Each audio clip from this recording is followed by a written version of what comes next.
तो देखिए, हम आज इस रिकैप क्लास के माध्यम से कुछ महत्वपूर्ण टॉपिक पर चर्चा करेंगे, जिसका नाम है प्रस्तावना। प्रस्तावना या फिर इंग्लिश में कहते हैं प्रेम्बल। क्लियर? तो स्टार्टिंग में सबसे पहले क्या नाम है? हाँ, केशव। चलो, भगवान का नाम है केशव से शुरुआत करते हैं। केशव माधव। प्रेम्बल जो है, ये जो हमने लास्ट लेक्चर में प्रेम्बल पढ़ा, प्रेम्बल भारतीय संविधान में किस देश से ली गई है? प्रेम्बल प्रस्तावना अमेरिका के संविधान से। ध्यान से सुनना है स्टूडेंट एक एक बात को। प्रेम्बल भारत के संविधान में अमेरिका के संविधान से ली गई है प्रेम्बल। और प्रेम्बल की भाषा यानी कि लैंग्वेज वो ली गई है आपकी ऑस्ट्रेलिया के संविधान से, याद रखना, ठीक है। प्रेम्बल क्या है? प्रेम्बल भारत का जो कॉन्स्टिट्यूशन है ना, या कह सकते हैं भारत का जो संविधान है, उसके उद्देश्य क्या है? एक लाइन में शानदार सा जवाब। उसके उद्देश्य क्या है वो हमें वहां देखने को मिलते हैं। कहाँ? प्रेम्बल में। अगर आपसे कोई पूछता है कि मोस्टली वो चीज कहाँ देखने को मिलती है, वो उद्देश्य कहाँ देखने को मिलते हैं, तो सामान्य सा जवाब देना है फंडामेंटल राइट, मौलिक अधिकार, और डीपीएसपी यानी कि राज्य के नीति निदेशक सिद्धांत। ठीक है। ये जो प्रस्तावना है, इसको कुछ जो महत्वपूर्ण व्यक्तित्व रहे, उन्होंने कई बार नई वक्तव्य कहे, तो मैं उन वक्तव्यों को पुनर्रिकैप कर रहा हूँ जो याद रहेंगे। प्रस्तावना को भारतीय संविधान मतलब कि राजनीतिक जन्म पत्री जो कहा है, वो के.एम. मुंशी के द्वारा कहा गया है प्रस्तावना को। ठीक।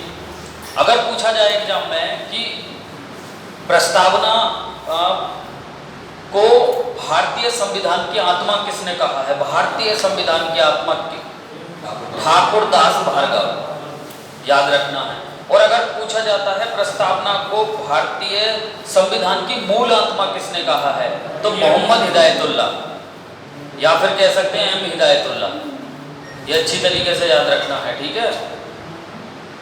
इसके अलावा अगर हम देखें, हमने प्रस्तावना में जो रिकैप के माध्यम से मैं इन चीज़ों को बता रहा हूँ, प्रस्तावना क्या है जरा मैं बोल के सुनना एक बार। मैं पूरी प्रस्तावना को आपके सामने पढ़ूंगा एक बार, ये याद होना चाहिए हमें। एक बार ध्यान से सुनेंगे। हम भारत के लोग भारत को संपूर्ण प्रभुत्व संपन्न, समाजवादी, पंथ निरपेक्ष, लोकतांत्रिक गणराज्य बनाने के लिए, सामाजिक, आर्थिक और राजनीतिक न्याय सुनिश्चित करने के लिए, धर्म, वाक, अभिव्यक्ति, धर्म व उपासना की स्वतंत्रता के लिए, राष्ट्र की एकता और अखंडता को सुनिश्चित करने के लिए, बंधुत्व को बढ़ाने के लिए आज दिनांक 26 नवंबर 1949 को भारतीय संविधान को अंगीकृत करते हैं। ये भारत की प्रस्तावना है, प्रेम्बल, जो हमें याद होना चाहिए। कई बार पूछा जाएगा एग्जाम में, ये भी कई बार आएगा कि ये क्या है, समझ रहे हैं।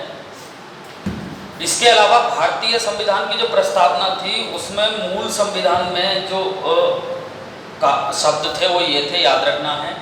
मूल का मतलब है स्टूडेंट कि जिस समय भारत का संविधान बनकर तैयार हुआ, ठीक है, यानी कि 26 जनवरी 1950।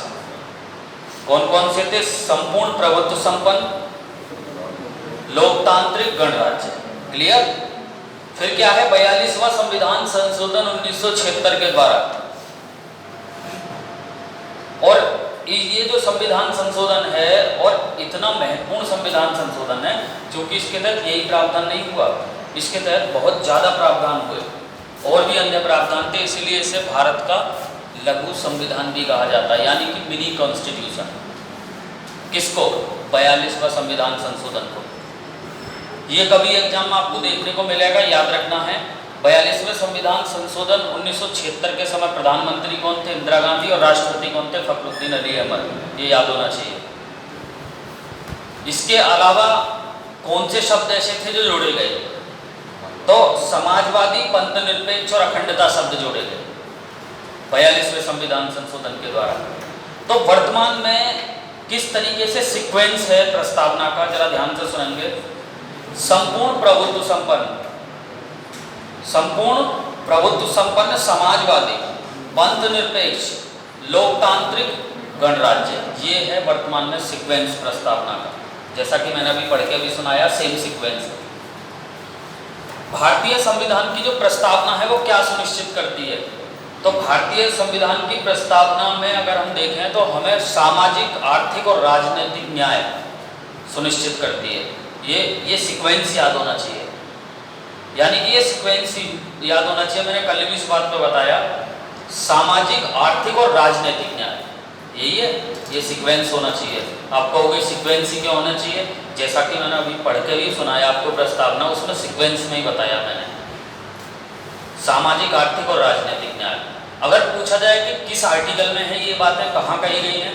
आर्टिकल 38 और DPSP यानी कि directive principle of state policy में ये बात कही गई है, यानी कि ये बात देखने को मिलती है। समझ रहे हैं?